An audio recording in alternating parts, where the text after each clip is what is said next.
In Ziranmen we have two essential toolboxes when it comes to real application, when it comes not just to punch block or turn it around and block, I mean like to really execute an actual technique.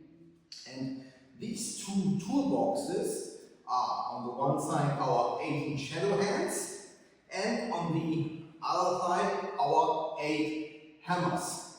So, and in this video I want to introduce to you the 8 hammer, or let's say it's a prelog to the rest of the videos you can enjoy about the 8 hammers, but I think it's important to make something like a prelog for that, because it's the 8 hammers are not an easy concept.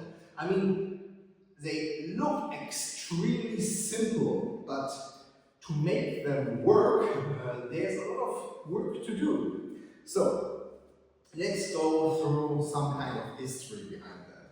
So, the 8 hammers, some will say bottom tray, some will say bottom tray, some will say daba tray. So, but in the end, it's a simple concept that you smash into 8 directions. And if you want to call it 8 directions, you would call now. If you would translate 8 into Western language, you would have mostly the idea of 360. So it means like you are protected all around. Of course, it doesn't mean that you have to turn yourself like that. It simply just means that your actions can be applied into all directions.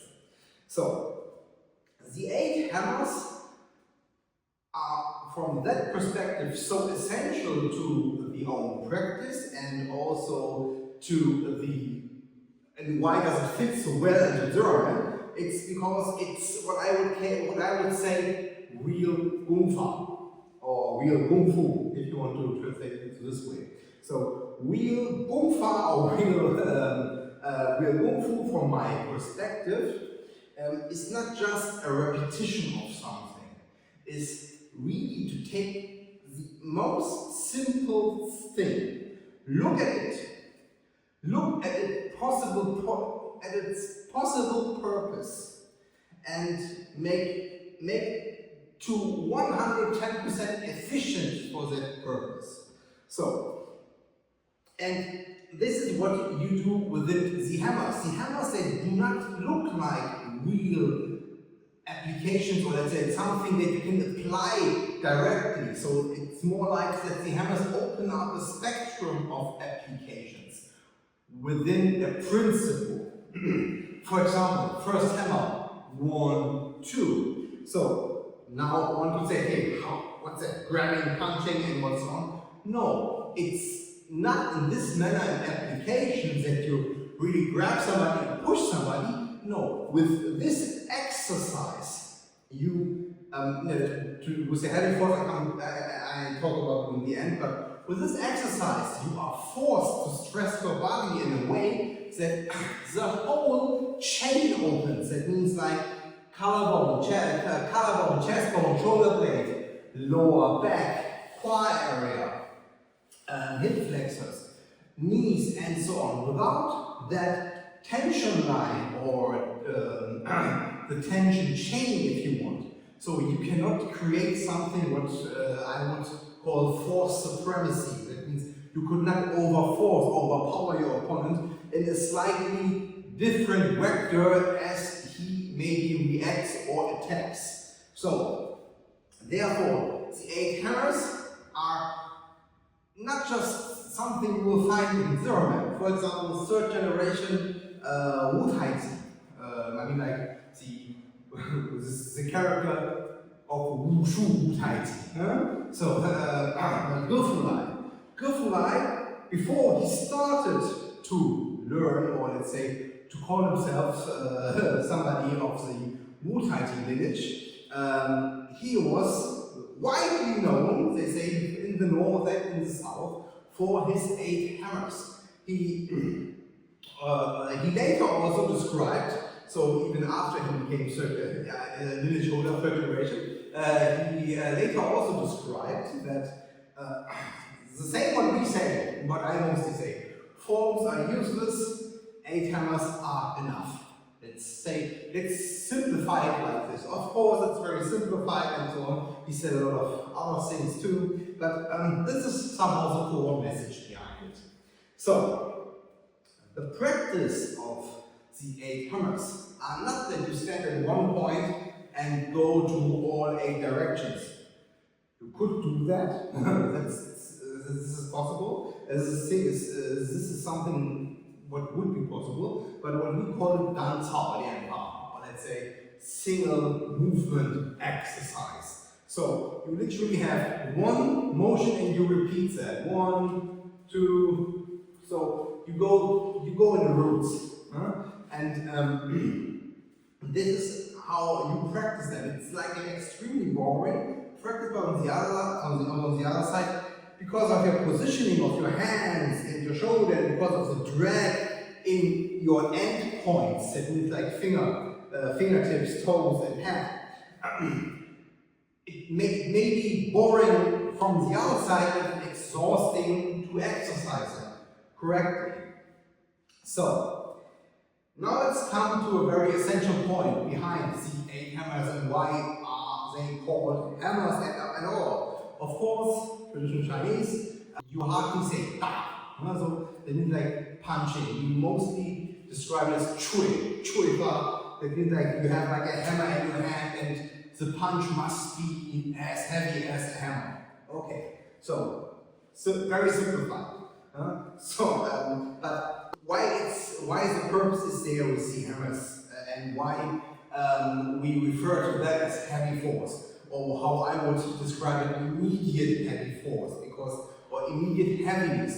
So, first of all, I do not distinguish between heavy and light force, because if something feels for you light, that means in that context, when somebody touches you, it must feel for this person heavy. So, it's not because of the idea of yin and yang and so on, it's simply if I feel heavy in my exercise, that means I do something in an inefficient way, what would lead to that point, that it would be very light or easy for an outsider or an opponent to manipulate me.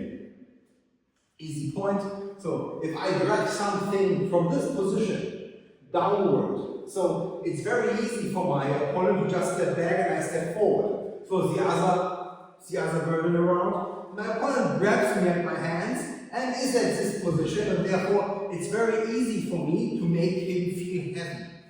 So, but why do I distinguish between heavy force and immediate heaviness? So heavy force is for me just a term. That means like, so I get my shoulders in order, and this is like more like the process from start to end. Getting my lower back, my yao song, my quad dropped, and in this process, when the quad drops downwards and the hip flexor is still extending, so that means you are for a short moment not on your feet, and everything what comes in between you will feel this heaviness. It's like if you would jump on something or on somebody, if you want to describe it like that. So, and let's go further into that. And the point what the hammers are practicing in this direction is that the whole process gets so fast that it's actually not anymore visible that you have a start and the ending process. It's like your fingers are open or your fingers are closed. So that is then the only difference to see, or let's say to observe from the other side as an opponent. But the heaviness is permanent there, the drag is permanent. And this is what the 8 hammers mostly are. So they are extremely essential, but anyway, we mostly practice them as a warm-up routine. Because of the point, they should bring you into the immediate heaviness. Why? Because in the 18 shadow hands, they are not 18, they're just called 18 shadow hands. The concept is a little bit more, let's say, obvious what you do with your hands.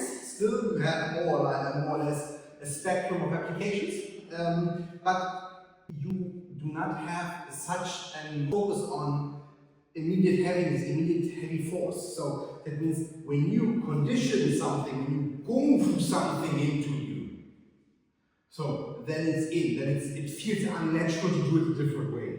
So maybe some of you will understand when you practice for other stuff years ago or 4 years, and then you have to do something differently, or you want to show something in a bad example, then it feels very unnatural. Good. So that was my take, or let's say the prologue for the hammers.